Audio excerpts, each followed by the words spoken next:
Hello everyone, कल हमने hostel warden के 5 क्वेश्चन किए थे। अब बाकी के 5 आज हम लोग कंटिन्यू करेंगे। ठीक, आप क्वेश्चंस को पहले पढ़िए, फिर उसका सॉल्यूशन मैं आपको बताते जाती हूँ। क्वेश्चन क्या है, यहाँ पे आपको डायरेक्शन दिया है। डायरेक्शन क्या दिया है देखो, फॉर द बिलो असर्शन, यहाँ पे एक कथन दिया है।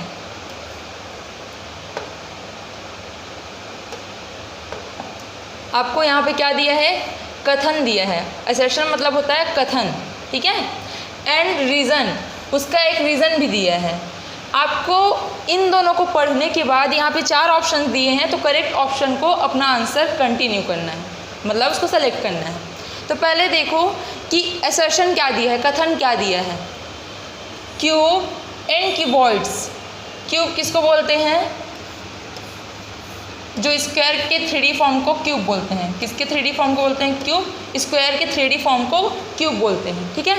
क्यूबॉइड किसको बोलते हैं, रेक्टेंगल के 3D फॉर्म को बोल सकते हैं, क्यूबॉइड बोलते हैं। ऐसा मतलब 2 क्यूब को प्लस करने से एक क्यूबॉइड बनता है। बोल रहा है have the same volume for any dimension, बोल रहा है कि क्यूब और क्यूबॉइड के क्या सेम वॉल्यूम होते हैं किसी भी डायमेंशन के लिए। ये असर्शन है, कथन है। उसका रीज़न क्या यहाँ पे दिया है अकॉर्डिंग टू क्वेश्चन, कि area of cube with side A is a cube. A cube मतलब a का पावर 3। हमको पता है कि क्यूब के एरिया का फॉर्मूला क्या होता है। क्यूब के कितने फेस होते हैं, 6, 1 2 3 4 5 और 6 फेस होते हैं, और वो 6 स्क्वायर से मिलके एक क्यूब बनता है। तो इसके एरिया का फॉर्मूला तो होता है 6a स्क्वायर, पर यहाँ पे क्या दिया है, a क्यूब होता है। तो रीज़न तो पूरा ही गलत है, मतलब रीज़न का जो स्टेटमेंट है वो गलत ही है। ये तो क्लियर है, आपको ये क्लियर है ना। एमसीक्यू में यही आसानी है कि हमको चीज़ें एक बार क्लियर हो जाती ना तो हम आंसर मिला लेते हैं। तो ऑप्शन ए क्या बोल रहा है, बोथ आर ट्रू। तो जाहिर सी बात है बोथ आर ट्रू तो है ही नहीं, क्योंकि ये वाला तो साफ दिख रहा है कि ये गलत है। तो ऑप्शन ए तो हमारा आंसर होगा ही नहीं। ऑप्शन बी क्या बोल रहा है, बोथ आर ट्रू, आगे पढ़ना ही नहीं है, बोथ आर ट्रू तो ये भी गलत है। ऑप्शन सी बोल रहा है assertion is true, assertion is true बोल रहा है, बट रीज़न इज फॉल्स। इसको छोड़ देते हैं अभी, क्योंकि हम रीज़न के ऊपर बात कर रहे हैं ना कि तो पूरा गलत ही है। तो जहाँ पे रीज़न ट्रू दिया है ना, उस ऑप्शन को काटते जाना है। यहाँ पे दिया assertion is a false but reason is a true, यहाँ पे भी बोला कि रीज़न इज ट्रू, तो रीज़न कहीं भी ट्रू दिख रहा है भाई, वो पूरा ही गलत है। ए क्यूब किसका फॉर्मूला होता है, ए क्यूब फॉर्मूला होता है वॉल्यूम ऑफ क्यूब का फॉर्मूला होता है। पर यहाँ पे बात किसकी हो रही है, एरिया ऑफ क्यूब। तो एरिया ऑफ क्यूब क्या होता है, हमेशा याद रखना 6a स्क्वायर। तो रीज़न तो पूरा गलत, तो ऑप्शन नंबर डी भी कटो। तो हमारा आंसर क्या होगा, सी। इतना इजी था ये क्वेश्चन, मतलब आपको घुमाने के लिए चीज़ों को बहुत लेंदी दे दिया था, पर आंसर एकदम इजी था ना। ये दिख रहा है कि उनको area of cube A cube होता ही नहीं है, कभी भी नहीं होगा। तो जहाँ जहाँ पे इसको सही बोला गया है वो तो ऑटोमेटिक गलत है। गलत चीज़ को आप सही बोलोगे तो अब तो गलत ही वाला बात है, ठीक है। तो यहाँ पे सिर्फ ऑप्शन नंबर सी ऐसा है जो करेक्ट है।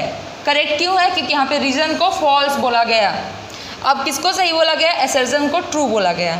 अब असर्शन ट्रू कैसे हुआ, क्यूब एंड क्यूबॉइड का सेम वॉल्यूम होता है किसी भी डायमेंशन के लिए बोल रहे हैं। अब यहाँ पे हमको क्यूब और क्यूबॉइड तो अलग अलग दिख रहे हैं, ठीक।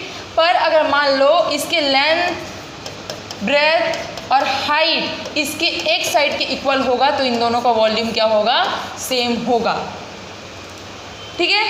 तो आपको ये क्वेश्चन समझ में आया। पहली बात तो पर्टिकुलर इस क्वेश्चन के लिए आपको क्या ध्यान देके चलना है कि इसका रीज़न गलत है। तो जहाँ पे रीज़न को सही बोला गया वो ऑप्शन तो आप साइड हटा दो। उन ऑप्शन को साइड हटाया तो हमारे पास क्या बचा, सी बचा, कि assertion is true but reason is a false, reason is false, ठीक है। तो हमारा इकलौता ऑप्शन बचा। अब इस ऑप्शन में आया कि असर्शन इज ए ट्रू, मतलब असर्शन में जो स्टेटमेंट है वो सही है बोल रहे हैं। तो वो सही कैसे हुआ वो चीज़ मैं आपको समझाई, कैसे सही होगा। इसमें L होता है, इसमें B होता है, इसमें H होता है, पर क्यूब में सारे साइड्स A होते हैं। तो जब ये चारों इक्वल होंगे, मतलब इनका वैल्यू इक्वल होगा, तभी इनका वॉल्यूम भी सेम होगा, ठीक है। आपको क्वेश्चन समझ में आया, कुछ भी डाउट नहीं है। पर्टिकुलर इस क्वेश्चन के लिए तो एकदम ईजी था, पर इस क्वेश्चन में अभी ये स्टेटमेंट आया कि असर्शन इज ट्रू, तो मैं वो आपको समझाई कि किस केस में ट्रू हो सकता है, ठीक है। चलिए अगले क्वेश्चंस की ओर बढ़ते हैं। ये क्वेश्चन है, अ कैंडिडेट, एक उम्मीदवार गॉट 65% वोट। कितना वोट पाता है वो? 65% वोट पाता है। इन एन इलेक्शन, चुनाव हो रहा है भाई, चुनाव में वो कितना वोट पाया? 65% वोट पाया एक candidate. And won by 3645 votes. वो कितने वोट से जीत गया? 3645 वोट से जीत गया। Then the total number of votes polled if there were 2 candidate. पूछ रहा है कि कितने मत पड़े उस इलेक्शन में अगर वहाँ पे 2 उम्मीदवार हैं तो। ठीक है, तो पहली बात 2 उम्मीदवार हैं, पहला उम्मीदवार ए, दूसरा उम्मीदवार बी। उम्मीदवार पहले वाले को कितना वोट मिला? 65%। परसेंट का मतलब होता है 100। तो जब 100 में 65 ए को मिला तो बचा वो वोट बी को मिला होगा। 100 में 65 ए को मिल गया तो बचा वो कितना? 35। ठीक है, 35% वोट किसको मिला? बी को मिला। अब बोला गया क्वेश्चन में कि ये जो ए, अब जाहिर सा इसका ज़्यादा है तो ये जीत गया, पर जीता कितने वोट से? ये कितने वोट्स जीता है? 3645। 3645 वोट से जीत गया। ठीक, अब देखो यहाँ पे इतने वोटों से जीत गया, परसेंटेज में ये कितना ज़्यादा है? 35 से कितना ज़्यादा है? 30% का ज़्यादा है। 30% से जीता। कितना, किसका 30% बताओ?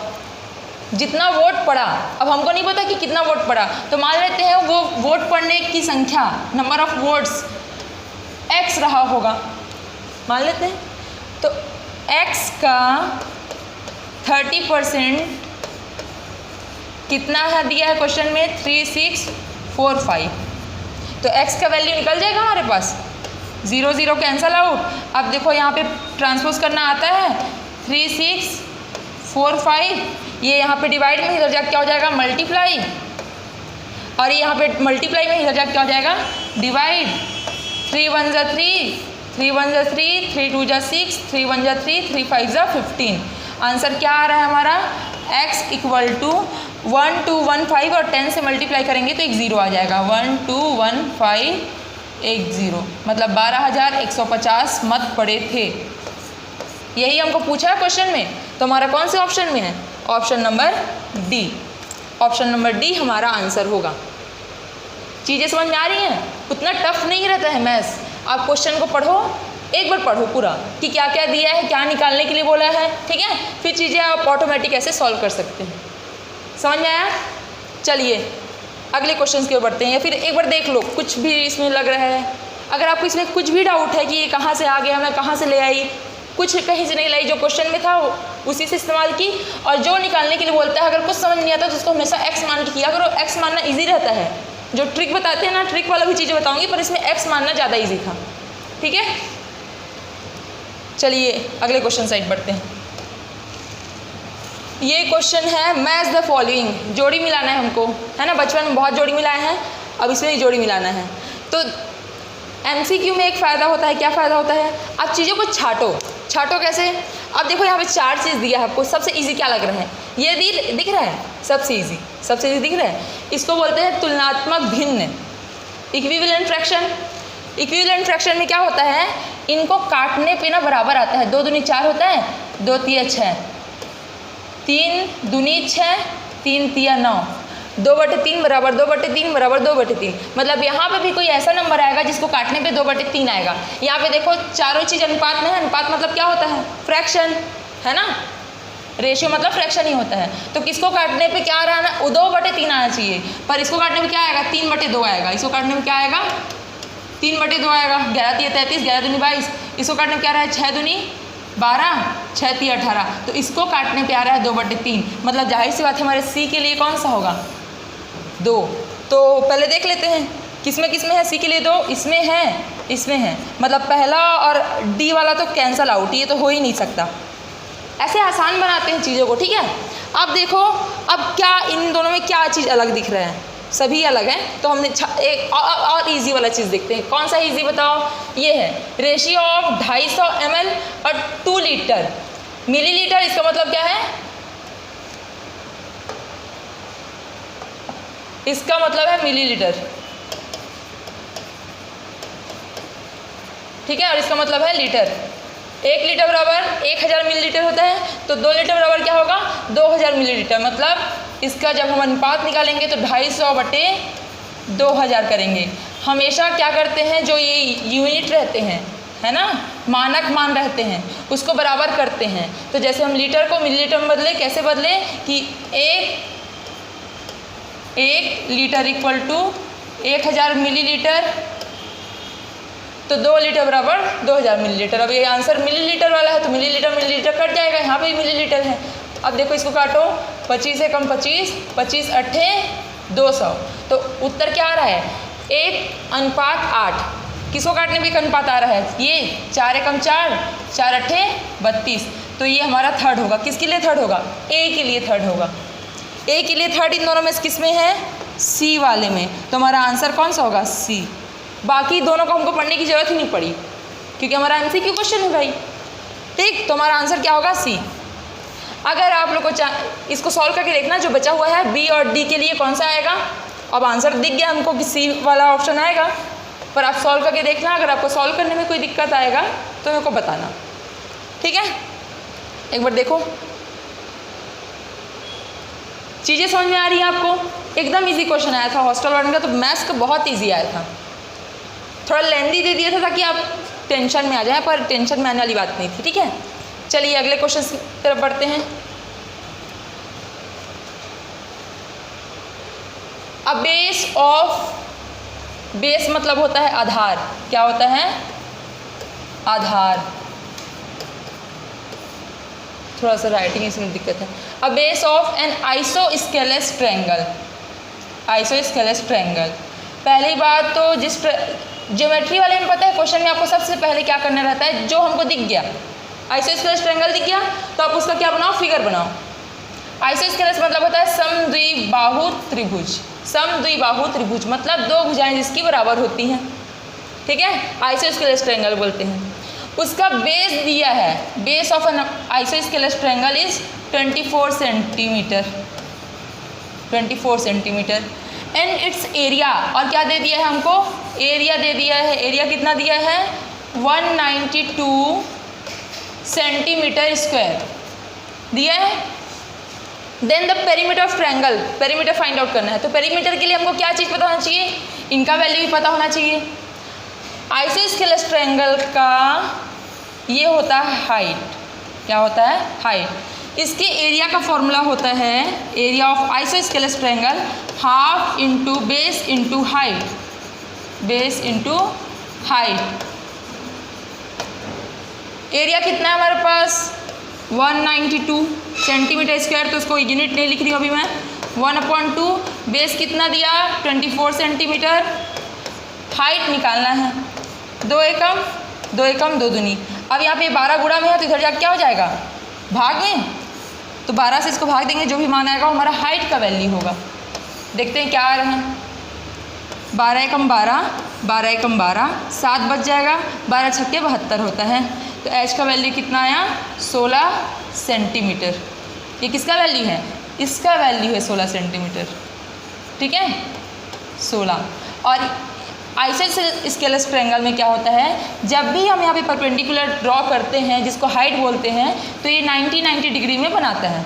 90 डिग्री बनाया मतलब यहाँ पे कौन सा ट्रायंगल बना, राइट एंगल ट्रायंगल बना, राइट एंगल ट्रायंगल में, और इसको समद्विभाजित करता है बराबर 2 टुकड़ों में। तो 24 को बराबर 2 टुकड़ों में करेंगे तो ये एक साइड का वैल्यू कितना आ जाएगा, 12 आ जाएगा। अब यहाँ पे देखो राइट एंगल ट्रायंगल बन रहा है हमारा, ये 16 है, ये 12 है। अब इसको निकालना है तो यहाँ पे हम क्या लगाएंगे, पाइथागोरस ट्रिक लगाएंगे, पाइथागोरस थ्योरम। पाइथागोरस थ्योरम का फॉर्मूला क्या होता है, इसको बोलते हैं हाइपोटेनियस, इसको बोलते हैं बेस, इसको बोलते हैं परपेंडिकुलर, इसको बोलते हैं हिंदी में आधार, लंब, और इसको बोलते हैं कर्ण, ठीक है। तो फॉर्मूला होता है हाइपोटेनियस का स्क्वायर इक्वल टू बेस का स्क्वायर प्लस परपेंडिकुलर का स्क्वायर। हाइपोटेनियस का स्क्वायर हमको निकालना है, तो ये इधर ट्रांसपोज के रूट भी हो जाता है ऐसा, बेस क्या है हमारा 12, 12 का स्क्वायर क्या होता है 144, याद करना है इसको। 12 का स्क्वायर क्या होता है 144। परपेंडिकुलर क्या है 16, 16 का स्क्वायर क्या होता है 256, 16 का स्क्वायर क्या होता है 256।